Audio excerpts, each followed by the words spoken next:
مصاصين دماء على مر التاريخ عملوا حاجات صعبة جدا. أولهم الشخص اللي قدامنا ده عمل حاجات فظيعة جدا.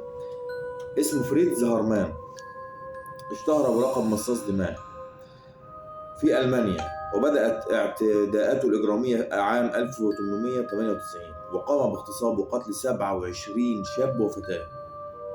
وكانت الطريقة التي يقتل بها ضحاياه من خلال عضهم في رقبتهم مثل مصاصين الدماء،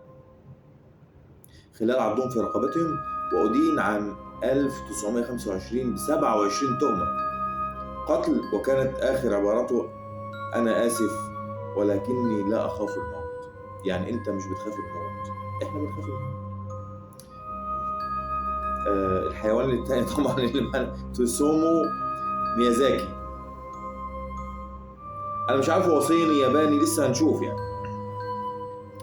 اشتهر هذا المجرم بلقب دراكولا اليابان فعلا.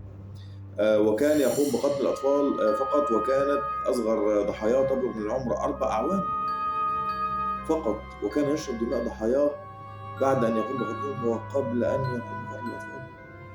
كان يفرض جوا من الرعب على عائلتهم، ولم يأسف هذا الشخص على جرائمه وحكم عليه بالإعدام، والحمد لله، ونفذت في الحكم سنة 2008 الحمد لله.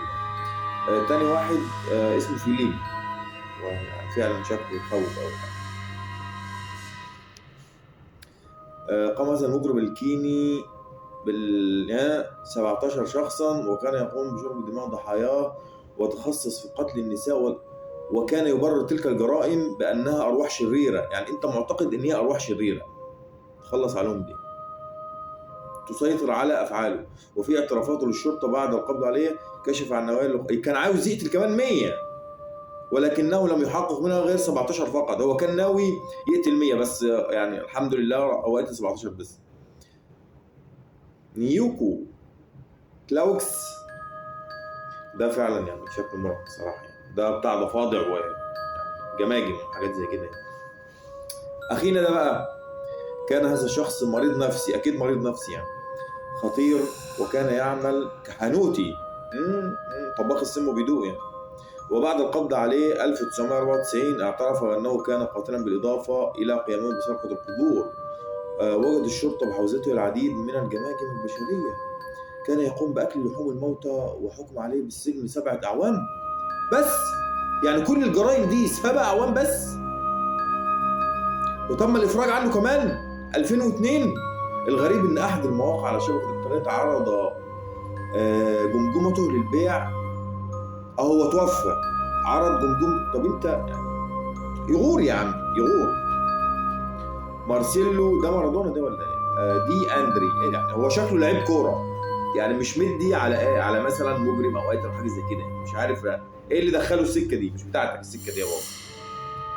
برازيلي عانى في طفولته من حالات الاغتصاب والاعتداءات، وعندما كبر قام بالعديد من الجرائم، وكان كل ضحاياه حيث كان غسول يقدمه ويشرب دماء. حسبي الله ونعم الوكيل.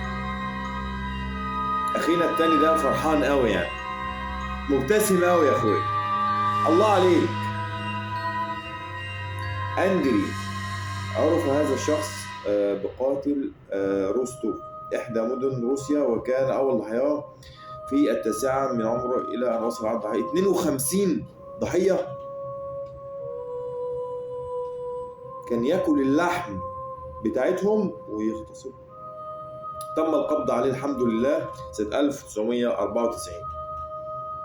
طب ده راجل باشا كده، شكله يعني مهندس كمبيوتر يعني، حاجة كده، اسمه جيمس. ده مش منظر راجل مجرم أو حاجة زي كده يعني، بصراحة يعني إيه، حاسه ابن ناس كده يعني. إيه اللي دخلك السكة دي يا ابني؟ إطلاق النار على جداته، 7 طعنات في القلب، وشرب الدم، ثم قام بحرق منزلها لكي يتخلص من جثتها وأدلة إدانته. وكان في ذلك الوقت يبلغ العمر 23 عاما. وأثناء محاكمته انتشر العديد من الإشاعات حوله، والتي كانت تقول أنه مصاص دماء حقيقي ويبلغ من العمر 700 عام. ده اللي انتوا قدرتوا عليه، المحكمة قالت إن هو 700 عام. ده بقى مارسيلو. يعني انت بصراحه انت بتاع سكواتش يعني ايه؟ يعني انت رياضي مش شكلك يعني. زوجته، ده عمل الإلا مع زوجته، تمام، وقتل جوزها.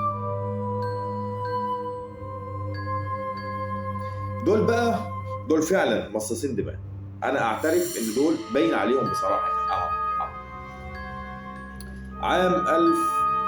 عام 1992 قام هذان الزوجان بكده يعني صديق لهما 66 مرة طعن، وانهال عليه بمطرقة كبيرة، ثم شرب من دماء. والغريب في تلك الجملة أن تبريرهم لهذا القتل هذا الشخص أنه كان مضحكا للغاية. يعني هو راجل بيضحك تقوموا قاتلينه؟ أمال لو كان بيبكيكم؟ لو عايز المزيد من القصص المرعبة اعمل اشتراك في القناة واعمل اعجاب واترك تعليق. مع السلامة.